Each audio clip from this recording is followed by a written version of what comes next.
Today I'm going to show you how to save chart templates in TradingView.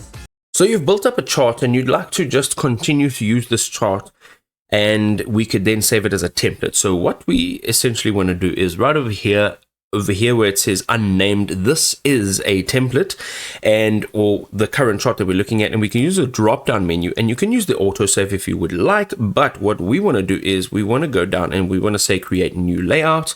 Here you will see that you'll be able to create that layout. Now, if you don't want to do that, let's say you don't have premium, you can literally click on autosave over here.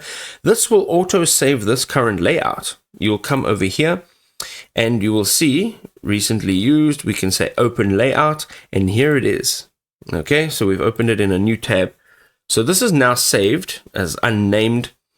And when you want to create a new one, you can go ahead, open up the chart, do what you need to do to the chart, add whatever you need to add to the chart.